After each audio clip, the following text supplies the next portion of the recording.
Nah, kalau kita udah punya nih data-data yang faktual, data-data yang akurat yang kita bisa gunakan sebagai dasar kita bekerja lagi, membuat keputusan gitu.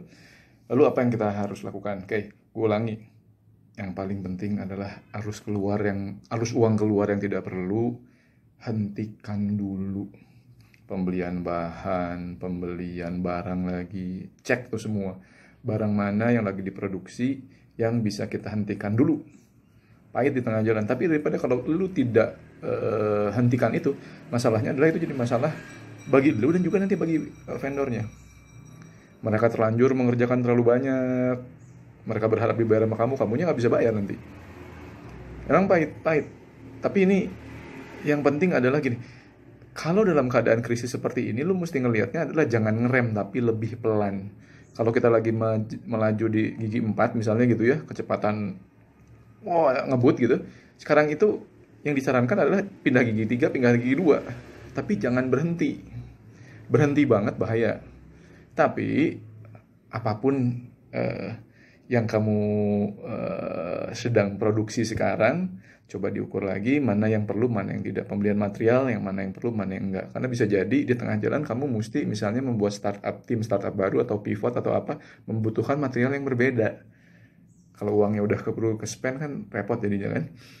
Jadi ya kita harus punya prediksi sih sampai kapan rescheduling pembayaran, rescheduling cicilan apa segala macam ini bisa dilakukan. Dan yang tadi yang tidak perlu, yang tidak menghasilkan cash dengan cepat, tunda dulu, because cash is king kalau saat seperti ini gitu ya.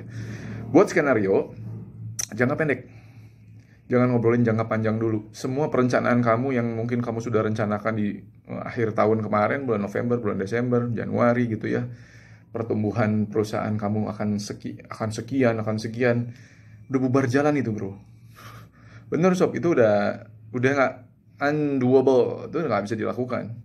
Krisis seperti ini, lo tidak akan juga diminta pertanggungjawaban sama misalnya investor kamu seperti yang kamu presentasikan kepada mereka misalnya di akhir tahun kemarin atau di awal tahun kemarin gitu.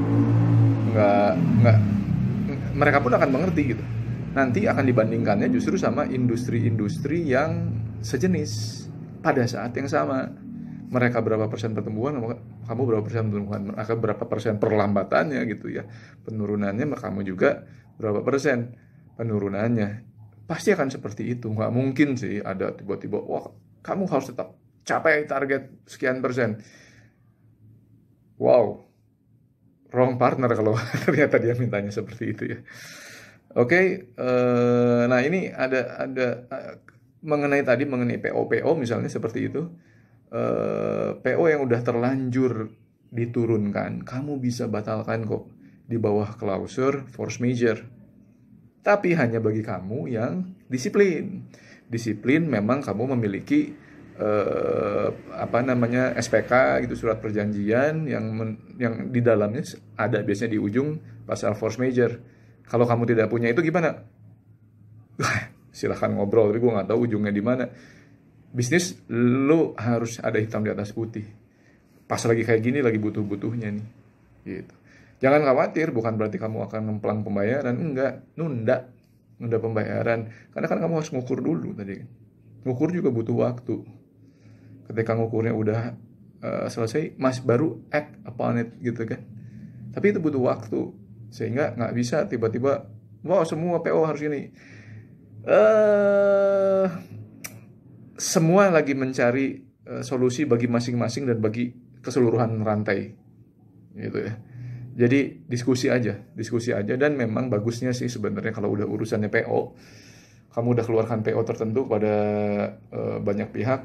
Yang dahulukan adalah yang satu memang bisa dibayar, bisa dicicil, dua yang di usaha-usaha yang lebih kecil. Kenapa? Usaha-usaha yang lebih kecil tidak punya jaring pengaman. Usaha-usaha yang lebih besar kemungkinan kalaupun pembayaran kamu tertunda gitu ya, mereka masih bisa katakanlah kemudian minjam kepada bank, minjam kepada fintech, atau minjam kepada whatever. Perusahaan makin besar, makin banyak jaring pengamannya gitu. Makin banyak kredit yang bisa turun ke dia walaupun dalam keadaan seperti ini. Tapi kalau perusahaannya kecil, UKM kecil gitu, coba berikan prioritas kepada mereka gitu. Walaupun mungkin tetap harus pembayarannya ditunda atau dicicil jadinya gitu ya. Lalu restrukturisasi semua kewajiban-kewajiban hutang. Harus tuh di depan langsung hitung. Kalau kamu udah punya manajer keuangan, minta dia khusus untuk itu, jangan diganggu dia. Tapi pastikan kasih dia target bahwa oke, kita tentukan berapa kita bisa bayar, berapa kita yang tidak bisa bayar, berapa yang kita harus tunda, berapa yang kita harus perpanjang pembayarannya. Kan pemerintah juga memberitahu sebenarnya kan bisa libur cicilan kalau utangnya sama bank. Bagaimana kalau utangnya nggak sama bank? Sama kayak saya misalnya, saya punya cukup banyak juga yang peer-to-peer lending. Peer-to-peer lending itu beda sama bank. Kalau bank itu yang dipinjamkan uangnya bank sebenarnya, atau uang dari bank di atasnya gitu ya. Jadi begitu negara mengatakan, oke, libur cicilan dulu, boleh sampai 6 bulan, 1 tahun gitu. Ya karena itu uangnya dia. Tapi kalau peer-to-peer lending, kamu pinjamnya ke fintech, itu lain cerita tuh. Karena peer-to-peer berarti kan kamu peminjam dipinjamkan sama lender yang manusia-manusia lagi. Yang kemungkinan mereka pun butuh uang tetap gitu kan.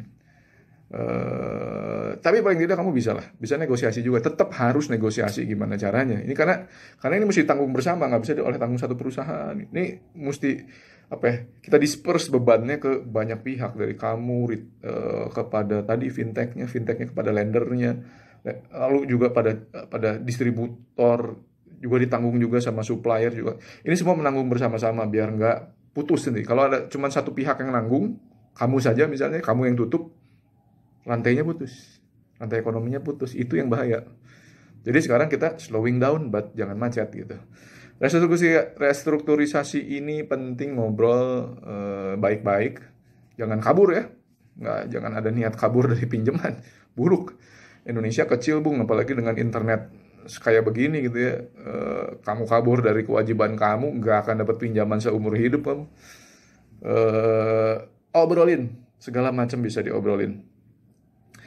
Justru yang menarik adalah dari pengalaman kita adalah kalau kamu bisa melakukan sesuatu, merespon kejadian ini dengan sangat cepat gitu ya, dan mencari di mana kamu bisa, orang ada yang nyebutnya pivot, kalau saya sendiri menyebutnya sih membuat tim startup lain di dalam perusahaan.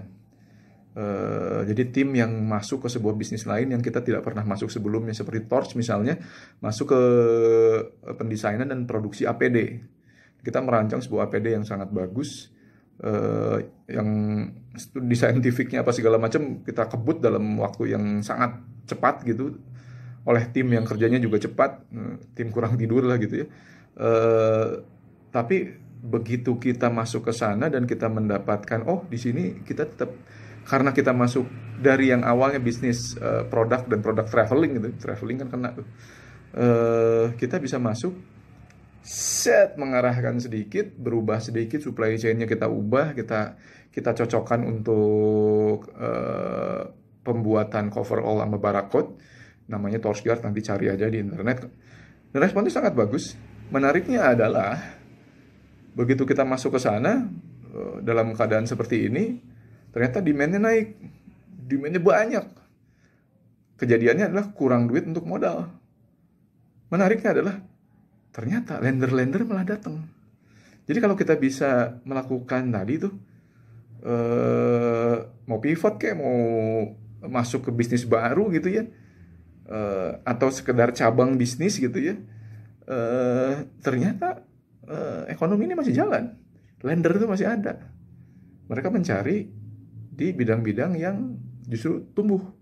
Coba bisa nggak bisnis kamu masuk ke sana? Kalau kamu bisa masuk ke sana, dan itu nggak gampang. Kalau kamu cuman, gue mau buat ini aja deh, gue ikutan buat APD, tapi APD-nya sama yang lain. Ya di sana juga ada ribuan yang buat. Jualnya bisa nggak kalau barangnya sama gitu. Kamu harus tetap punya strategi yang bagus dalam membuat value curve-nya, kurva nilainya. Kita akan bahas kurva nilai itu di kesempatan yang lain ya. Tapi selama bisnis kamu masih bisa melakukan mungkin spin off, mungkin tim startup baru atau mungkin pivot, tergantung dari size-nya, bisnis itu masih jalan di luar. Cuman mungkin bukan di bidang kamu, bukan di produk yang kamu jual sebelumnya, tapi mungkin supply chain-nya mirip. Karena sekarang treasure-nya kamu itu adalah supply chain. Supply chain kamu bisa tidak ditekuk-tekuk, dibengkok-bengkok untuk melayani bisnis-bisnis yang permintaannya justru naik. Coba pikirkan itu. Habis ini kita mau bicara human resources. Next ya.